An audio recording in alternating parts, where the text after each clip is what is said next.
Hello बच्चों, हमारा question है along a streamlined flow of fluid the velocity of fluid particle remains constant. The velocity of all fluid particles crossing a given position is constant.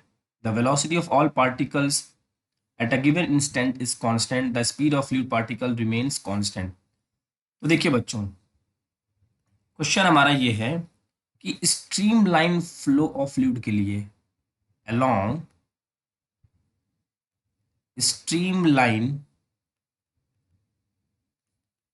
Flow जो A V होता है ये constant होता है।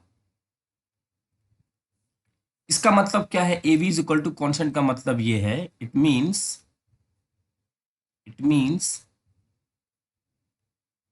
Eight a particular at a particular cross section particular cross section जो velocity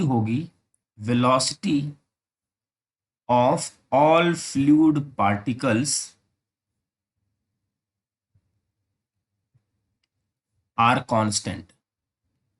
इसका क्या मतलब है? इसका मतलब ये है बच्चों कि मान लीजिए हमारे पास ऐसी कोई पाइप है और इस पाइप के अंदर फ्लूइड हमारा फ्लो होके ऐसे जा रहा होगा, तो किसी पर्टिकुलर क्रॉस सेक्शन एरिया पे जो भी स्पीड होगी पार्टिकल की वो कैसी होगी? सेम, लेकिन अलग अलग इंस्टेंट पे अलग अलग हो सकती है। इसे कहते हैं स्ट्रीमलाइन फ्लो। किसी भी क्रॉस सेक्शनल एरिया पे जो सभी पार्टिकल की जो स्पीड होगी, वेलोसिटी होगी, कैसी? कांस्टेंट होगी। ठीक है, तो velocity of fluid particle remains constant.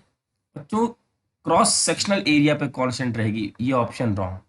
The velocity of all fluid particle crossing a given position is constant, yes, ये होगा। The velocity of all fluid particle at a given instant is constant. कहा जा रहा है कि velocity of जितने भी particle हैं किसी इंस्टेंट पर, मतलब अगर t is equal to 2 second है तो t is equal to 2 second में सारे पार्टिकल की स्पीड सेम होगी। बच्चों ये नहीं, किसी क्रॉस सेक्शनल एरिया पे सेम होगी, क्योंकि कहीं का एरिया ज़्यादा हो सकता है, कहीं का एरिया कम हो सकता है, और एरिया और वेलोसिटी का प्रोडक्ट कैसा है? कांस्टेंट। तो जहाँ पे एरिया कम होगी वेलोसिटी ज़्यादा, जहाँ एरिया ज़्यादा वहाँ velocity come. The speed of fluid particle remains constant. बच्चों कांस्टेंट नहीं रहता। तो हमारे इस क्वेश्चन का आंसर है 2। आई होप कि आपको ये क्वेश्चन अच्छे से समझ में आ गया होगा। Thank you.